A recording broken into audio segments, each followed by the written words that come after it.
पहुँच गए बानी सन कृष्णा भैया के लगे। वही चौरा चौरी वाला रोड पर है नहीं सन, बड़ा पानी रहा लेकिन कृष्णा भैया हमने के हिला देने के वो कान पर बैठा के और फिर नहीं छोड़ दिले होना छोड़ तो पार्क में बा। सिगरेट वाला लोकेशन जो पूरा प्रसिद्ध बा ये जो बैठल बानी सन कौन जे हम ये हमनी के घर द्वार बा, ये घर द्वार बा हमनी के। हम अपन ये बनवा लेते यही में से कुछ ईंटा निकलवा के ये में से ईंटा निकलवा के बन जाता है। यही चीज ही धीरे धीरे कुछ एने ओने क के मनसी जी में काम दिवा दे ढोल जाए ईंटा उठा दोसर कौन उपाय बा ईंटा उठा ढोका अपन ना सदावे पड़े ना भाई ईंटवा ले तो जी के संग संग रो मनसी ही करे। अच्छा मनसी भाई हाँ तो कहवे जे ले ली हमनी से कहे भाई है कि कृष्णा भैया के लगाइल बानी सन और भैया स्नैक वीडियो पर आ गइल बानी। और ये हमारा बंटी भाई की आइडिया है, तो लोग जरूर सब्सक्राइब करी लोनी और बहुत अच्छा अच्छा अपडेट देखे के मिली रोरे लोग के। पहले सब्सक्राइब करी लोनी ओकरा बाद अपडेट देखी लोनी, बहुत मजा आवे वाला बा।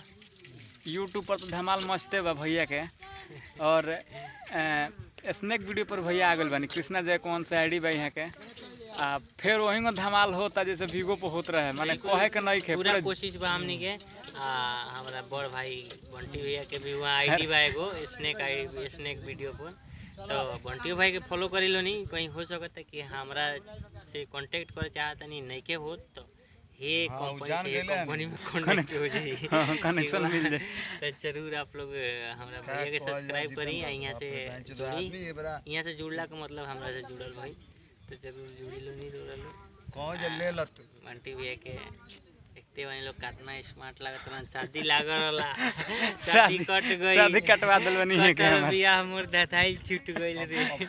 हमरे ऊपर गाना हो गइल, ये के ऊपर गाना हो एक बार तो ओकरा से हम ये के शादियां लागल रहे त हमरा के इनवाइट कइले रहनी। हमनी के बिगड़ रहनी कृष्णा भैया चले के बावे शादी में, हां शादी में चले के बा एके में ऑर्केस्ट्रा में नाचल जाई।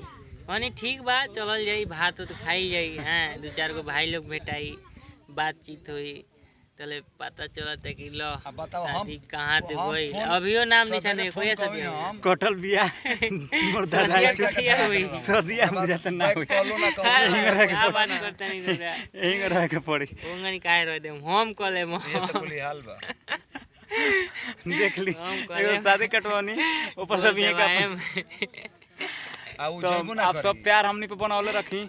आ भैया एगो हमरा के छोट भाई माने नहीं से हमरा बड़ा खुशी होला भैया के लगावे नहीं भाई बहुत खुशी होला। तो आप सब प्यार बनल रही। आ भैया के बस ये लोकेशन बा, अगर आप सबके मिले के बा हमरा क्षेत्र से बानी सिवान से माने हमने के क्षेत्र ते के ह, तो आप सब हमरो संपर्क कर सकत नहीं। भैया से आके मिली स्नैक वीडियो पर जम के वीडियो बनाई लोगिन यहाँ के फॉलो करी और लाइक करी लोग सब। और हाँ अपना अपना आईडी से एगो वीडियो भैया डाल दिया लोनी स्नैक पर कि कृष्णा भैया आ गइल बने हैं, हम देखेम जे भी भाई डलले होई ओकरा के फॉलो करेम। जे भी भैया खातिर एगो वीडियो बना के डाल दी स्नैक पर के स्नैक पर भैया आ गइल बनी फिर से उनका